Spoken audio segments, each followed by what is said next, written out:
Hi, this is Sean with a book review. In this video, we're discussing Into the Dark by Claudia Gray. This is the second novel in the High Republic series in the Star Wars universe. This is the book here.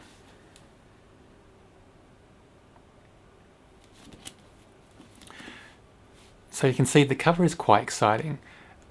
Immediately you see a Jedi in a battle scene, someone in the background also holding a weapon.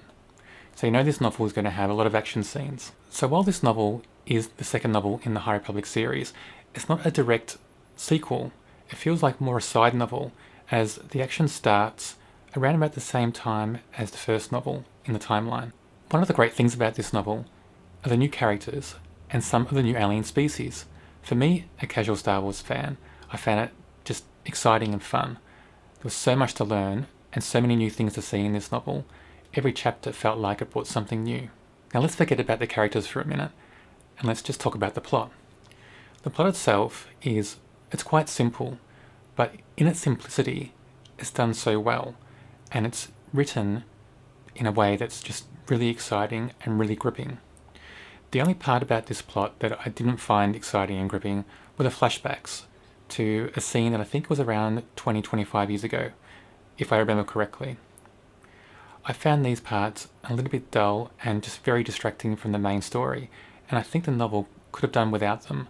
I'm finding that in a few Star Wars novels that I've read, the authors tend to include these flashbacks as if they're adding backstory to one or two of the main characters.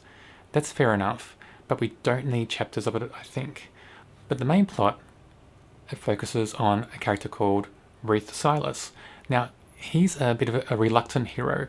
He'd rather be an archivist, stuck somewhere in a library reading books, researching. Well, who wouldn't want to read books all day, really? I'd like to do that. Now, Reath agrees, or more to the point, he's forced to follow his master on a journey to the Starlight Beacon.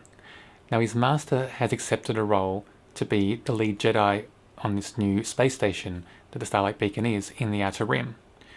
Reath doesn't want to go, of course, but he has to. So Jorah Malai, who is Reath's master, jets off to the Starlight Beacon, leaves Reath alone to find his own way.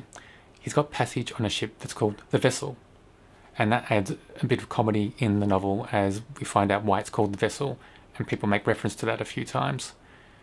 On this ship, the Vessel, there are a few characters that are new to me, maybe new to the whole universe, I'm not sure, but these characters in this ship are so much fun, and one of the main characters, and one of my favourites, is Geode, who's basically described as being a big rock. Geode offers a lot of comedy in the novel because every scene that he's in, basically, is someone talking to him, asking him a question, asking for his opinion, or Geode is in the room when someone's talking to somebody else or is having a crisis, and the book always mentions something about Geode found this funny, or by Geode's expression, the person thought this, or Geode made this witty remark or had this strange look, and basically he's described as a rock. So the comedy is, how are people knowing this when he's a rock? And we're told that he's very featureless. That is gold in this novel, and Geode is one of my favourite characters. So while I call this a side novel and not a sequel, is the fact that the big event that happens and throws our heroes and our characters into danger in this novel is they're thrown out of hyperspace. Now they're thrown out of hyperspace because they are hit by bits of debris of a ship. This ship is linked directly to the big event in book 1 that starts the whole chain of events in the first novel. The crew and our heroes on the vessel, after their ship is damaged and they're thrown out of hyperspace, find that even though they have rations to survive for quite a while, they're in danger because of solar flares in the area. Quick scans show there's an abandoned space station nearby, so they take the ship to that space station to dock, and on the way they see there are other ships in the area, and those ships are also in danger, so they alert the ships to also dock at the space station, not knowing who's on the ships, not knowing what races the ships belong to. They just think we have to save those people because that's what Jedi do. A lot happens when we have all the different characters from all different races on this space station. There are quite impactful events in this part of the novel that lead Reath, our hero, to act in new ways that are quite alien to him. He's unsure of himself after these actions, even though he's done the right thing and the other Jedi on the station with him assure him of that fact, but still he has doubts. And he also develops friendships with other people from other ships while on this space station. And one of the key characters he develops a relationship with is Nan.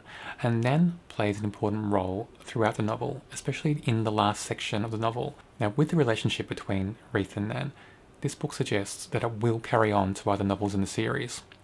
If it does, I wonder how that will develop, because we learn more about both characters as this novel progresses, and what we do learn is that their friendship may be strained, may not actually survive as they once thought in the first part of the novel. The other thing that we find while on this space station is there are a few idols, I think 4 idols, on the station, and the Jedi think that they contain the Dark Force, that they were created by the Sith. Now, the Jedi spend time investigating this. They take some actions because of it. The actions cause other events in the novel to unfold. I won't go into too much detail because I don't want to give that part away. I only say that these idols do play an important part. One of the really interesting things about the idols in this novel and the part they play is the Jedi are unsure of them. They're not really confident in what they need to do to solve this riddle. So that's one of the things I'm learning as I'm reading more Star Wars novels, is that Jedi aren't as powerful and all-knowing as I once knew. One of the exciting things about this novel is the Nil do make an appearance. Now, the Nil were one of my favourite groups from book 1. And Marchion Ro, one of my favourite characters, unfortunately doesn't make that much of an appearance in this novel, only towards the end. But the moments where the Nil are in this novel are so exciting and so gripping. I would go back and just read those chapters alone just to get more of the Nil. So I do want to talk about characters, but just for a moment, I want to mention some of the fun things and new things I learnt about Jedi during this novel, because I'm finding that with each Star Wars novel I'm reading, I'm learning so much more about Jedi and about the universe in general. The things I learnt in this novel are that Padawans throw parties. Who knew that Padawans would throw parties while in the Jedi Temple? You think it would be heads down, bums up studying. You think that Jedi would be like police coming in, music off, lights off, what are you doing here, what are you drinking? Another really key thing I learnt in this novel is about the Kaiba Arch. Now, the Kaiba Arch is an arch made of Kaiba crystals. The crystals come from lightsabers of fallen Jedi. Another thing that I learnt is that there's a type of Jedi called Wayseekers.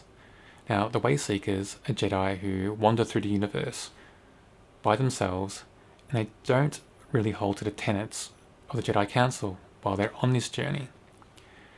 I found that interesting because I always thought that all Jedi followed the Jedi Code at all times. The final thing that I'll mention that I did learn is that there are 3 types of Force artifacts. 1 dampens the Force, 1 amplifies the Force, and the last is like a holocron that people can imbue their Force or their personality into this object. Now, I think I've seen similar things in other novels in different genres, but I found this interesting in Star Wars because you always think of Star Wars as being a sci-fi novel full of tech, but this is kind of magical in a way, and it makes me always think about the prophecies in other Star Wars novels. So we have sci-fi, but we also have prophecy and a bit of magic. In this novel, I found many characters that I enjoyed, more than I can mention in this video. And some of them weren't even human or alien. Some of them were robots. So let's talk about my favourite characters. The first character I'll mention is Nan. Now, I mentioned Nan earlier in this video because she develops a friendship with Reith, who's our Jedi hero, well, Padawan really.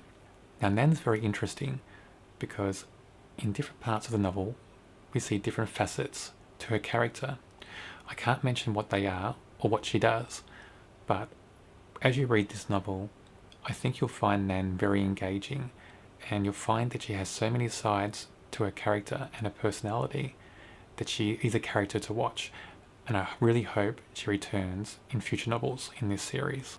Another character or characters that I'll mention are droids called the 8T Gardener droids. The droids are so much fun because they don't just tend to the plants and gardens, they also protect them. So if somebody on the space station is damaging a plant, even accidentally, you could just brush against a plant and accidentally break a twig or something on a tree. The droids will respond and start attacking you. That made it so much fun, and it just reminded me of cats. For some reason, whenever I read about the droids, I thought of cats. Just chasing things around the house, being playful, being a bit naughty. That's what the droids reminded me of. The last character I'll mention is Geode. I did say before that I really loved Geode in this book. It was just amazing to see this type of character and described as a rock, and just how much fun the author had with Geode throughout the novel. I did enjoy Geode so much, and I hope that Geode and the rest of the crew on the vessel do make return appearances in more Star Wars novels. So after reading the first two novels in the High Republic series, I'm realising how much the Star Wars universe is expanding for me, and also just the depth of this series. It's quite vast and quite deep, and the series is very impactful as well. I'm interested to know how this series will develop. Will we just get sequels now from book one, or will we get more side novels? I think with more side novels, it may be interesting, but it may distract from the main story as well. That will be interesting to see what happens.